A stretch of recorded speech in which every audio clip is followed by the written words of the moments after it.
लोग पूछते हैं कथा सुनने का फल क्या है। अंतिम बात और सुन लीजिए। एक बालक बड़ा नास्तिक, उसका पिता बड़ा परेशान, महात्मा के पास ले गया। महाराज, हमारा बालक बड़ा नास्तिक है, भगवान नाम तो दूर की बात है, वो भगवान नाम से चिढ़ता है, क्या किया जाए। महात्मा ने कहा परेशान मत हो, हमारे पास लाओ।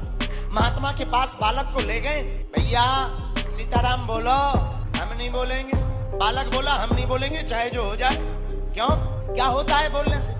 महात्मा बोले कुछ नहीं भी होता है तो एक बार तो बोल दो। बालक बोला हम नहीं बोलेंगे। साधु बोला भाई हमारी इज्जत रखने के लिए केवल एक बार बोल दो, फिर कभी मत बोलना। उस बालक ने कहा एक बार बोल देने से क्या होगा? बोले वो बाद में पता लगेगा, पहले एक बार बोलो तो। बोले देखो हम दोबारा नहीं बोलेंगे, एक बार बोलेंगे। बोले हाँ। उस बालक ने धीरे से कहा सीताराम। महात्मा जी बोले बन गया काम। बोले क्यों, क्या काम बन गया, क्या हो गया? महात्मा जी बोले भैया इसका पता अभी नहीं लगेगा, जब तुम मर जाओगे तब पता लगेगा।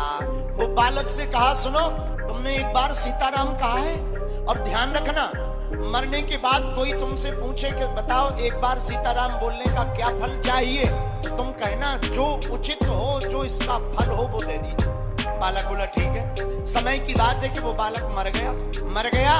यमराज के सामने पहुंचा। यमदूतों ने बताया महाराज महापापी है, महानास्तिक है, कभी भजन नहीं किया, लेकिन जिंदगी में एक बार साधु के कहने से सीताराम बोला। यमराज बोले बताओ बालक, सीताराम बोलने का एक बार का क्या चाहते हो, बाकी तो तुम्हें नरक में जाना पड़ेगा। हाथ जोड़कर बालक बोला गुरुजी की बात याद आ गई, महाराज जो भी सीताराम बोलने का फल हो वो दे दो। अब तो यमराज भी चक्कर में पड़ गए कि आखिर एक बार सीताराम बोलने का फल है क्या, ये तो बही खाता में हमारे भी नहीं लिखा। यमराज ने सोचा कहा किया जाए। चल भाई हमें तो पता नहीं, पर ब्रह्मा जी से पूछते। हाथ पकड़कर बालक को ब्रह्मा जी के सामने ले गए। महाराज जी आप विधाता हो, जीव बनाते हो, कृपा करके बताइए एक बार सीताराम बोलने का क्या फल है। ब्रह्मा जी बोले ये तो हमें भी पता नहीं है। क्यों? इस बालक ने एक बार सीताराम बोला है और ये जिद पर अड़ गया कि एक बार सीताराम बोलने का जो फल होता हो वो हमें दीजिए, ये पता नहीं चल रहा फल क्या है। तो ब्रह्मा जी बोले देखो भाई हम भी नहीं जानते इसका फल, लेकिन भगवान शंकर इसका फल जरूर जानते। क्यों? क्योंकि वो दिन ना रात राम राम राम राम कहते रहते हैं। शंकर जी के पास ब्रह्मा जी लेकर गए उस बालक को। बालक बोला महाराज एक बार सीताराम बोलने का फल क्या होता है बताइए। शंकर जी बोले क्या लंबी आफत है। तब ब्रह्मा जी ने पूरी कहानी बताई कि ये महानास्तिक है, जिंदगी भर पाप किया, हमेशा झूठ बोला, अत्याचार किया, बस धोखे से एक बार सीताराम कह लिया, उसी बात पे ये अड़ के बैठा है कि एक बार सीताराम बोलने का जो फल होता हो दे दीजिए।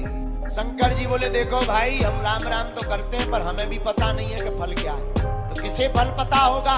बोले जिसका नाम है उसी को पता होगा। एक बात बोले भैया, राम जी से बड़ा राम का नाम है। वो बालक भगवान विष्णु के सामने पहुंचा।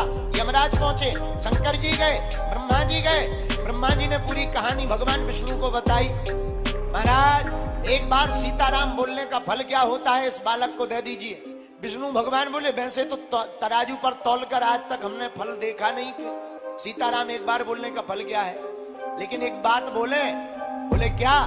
बालक एक बार सीताराम बोलने का यही फल है कि व्यक्ति वैकुंठ आने के लिए हजारों साल तपस्या करता है तब वैकुंठ आ पाता है, लेकिन तुमने एक बार धोखे से सीताराम कहा तो तुम ब्रह्मा और भगवान शंकर के साथ वैकुंठ चले आए। इससे बड़ा क्या फल हो सकता? तो स्वामी श्री तुलसीदास जी महाराज कहते हैं कलयुग में केवल भगवान का नाम ही सार है। जो राम नाम का जप करता है, जो राम नाम कहता है, भैया वो धोखे से कहे, जानबूझकर कहे या जबरदस्ती कहे, जैसे जहर को कोई धोखे से पिए, जानबूझकर पिए, पर जहर का काम मारना है, उसी प्रकार जो राम का नाम धोखे से ले, जानबूझकर ले, राम नाम का काम तारना है, ये तार करके ही मानता है।